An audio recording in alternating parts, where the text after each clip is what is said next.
Hello everybody and welcome to my vlog. My name is Meghna Verma and I hope you're having a great day. Well, today's vlog is going to be about my findings from the two surveys that I conducted last week. Let's take a look at the contents. So the first survey was conducted amongst 3 teachers with regard to technology being used in education. The second set of surveys was conducted amongst students to know more about them. And finally, I'm going to talk about my conclusion and my findings from these 2 surveys. Moving on to the teacher survey, let's take a look at the questions.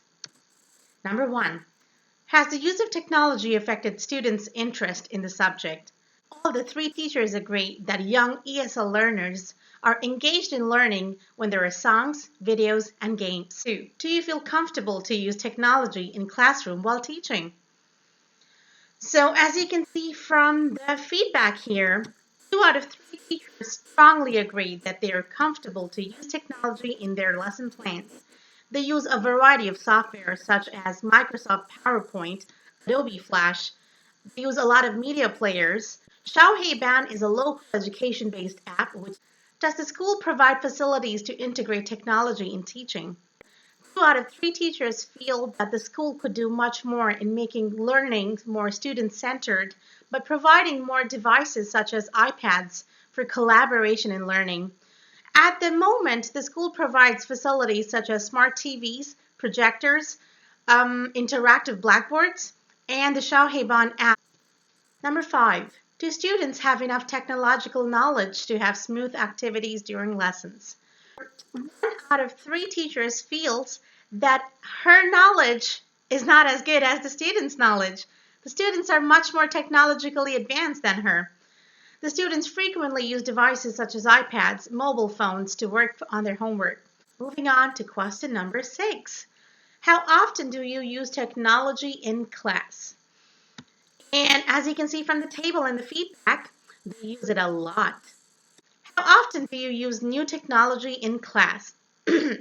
Well, as you can see from the feedback here, teachers feel that they are unable to try new technology. That is because of the overburden of their current responsibilities and also due to the school policies. How often do you use technology to help students with special needs? All the 3 teachers concluded that according to the school policies and the wish of the parents, students with special needs aren't required to give in tests, homework, or any sort of classroom activities as well. The teachers cannot do much in the classrooms. However, they go out of their way and use videos and apps on their personal computers to help these students. Question number 9. In case of a technical failure, do you have a backup plan? Since all the 3 teachers use technology on a daily basis, they usually have a backup plan in case there's a technical failure. However, the backup plan is based on the traditional methods and uses books, blackboards, flashcards, handouts. They play board games on the blackboards, or sometimes they take classrooms outside. Do students prefer technologically rich lessons over traditional lessons? As you can see from the feedback here, all the teachers concur that technology has helped the students a lot. They learn better and they are more engaged in learning with technologically enriched lessons. They are all grade 3 students at the same elementary school where the teachers work. Now, my criteria for the questions that I formulated for this survey was based on their family background, their economic background, who do they live with, students' interest to know more about them, social skills, access and use of technology. Well, if you don't have access to technology, how are you going to base education on that? Extra co-curricular activities. So let's move on to the actual survey. The first question being, where do you live? And no, I'm not asking for their address because the school happens to be a boarding school. A majority of students stay at home at the school during the weekdays and go home only on weekends. Who are the people in your family? As you can see from the feedback here, most of the parents live with the students. What do you use to do homework at home? As I told you, post-COVID times, Xiaoheiban has become a very important app in China. So as you can see from the feedback, All these students have access to high-tech devices such as iPads and mobile phones. What are your hobbies?